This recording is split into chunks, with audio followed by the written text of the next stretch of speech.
ಮಾಧ್ಯಮ ಮೂಲಕವಾಗಿ ನಾನು ತಿಳಿಸುವುದೇನೆಂದರೆ,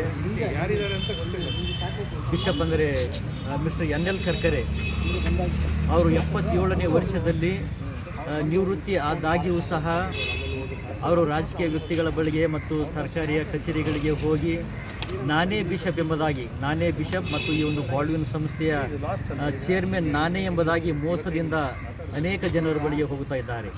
ಅದಕ್ಕಾಗಿ ಮತ್ತು ಬೆದರಿಕೆ ಹಾಕ್ತಾ ಇದ್ದಾರೆ ಮತ್ತು ರಾತ್ರಿ ವೇಳೆಯಲ್ಲಿಯೂ ಸಹ ನಮ್ಮ ಪದಾಧಿಕಾರಿಗಳಿಗೆ ಮೆಸೇಜ್ಗಳ ಮೂಲಕವಾಗಿ ಅವರು ಥ್ರೆಟನ್ ಮಾಡುತ್ತಾ ಇದ್ದಾರೆ. ಆದ್ದರಿಂದ ಮೋಸದಿಂದ ಮತ್ತು ಅನೇಕ ವ್ಯಾಪಾರಿಗಳಿಗೆ ಮತ್ತು ಹತ್ತಿರ ಹೋಗ್ತಾ ಇದ್ದಾರೆ. ವೆಂಡರ್ಸ್ ಹತ್ರ, ನಮ್ಮ ಬಾಲ್ವಿನ್ ಸಂಸ್ಥೆಯಲ್ಲಿ ವೆಂಡರ್ಸ್ ಇದ್ದಾರೆ, ಆ ವೆಂಡರ್ಸ್ ಹತ್ರ ಹೋಗಿ ಹಣವನ್ನು ಸಹ ಕೇಳುತ್ತಾ ಇದ್ದಾರೆ.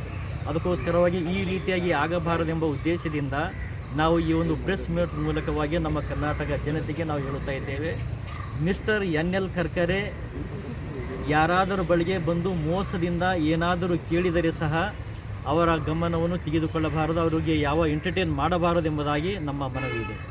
ಹೊಸದಾಗಿ ಬಂದಂಥ ಬಿಷಪ್ ಮತ್ತು ಧರ್ಮಾಧ್ಯಕ್ಷರಾದಂಥ ಬಿಷಪ್ ಡಾಕ್ಟರ್ ಅನಿಲ್ ಕುಮಾರ್ ಸರ್ವಂದ್ ಅವರು ನೂತನವಾದಂಥ ಧರ್ಮಾಧ್ಯಕ್ಷರಾಗಿದ್ದಾರೆ.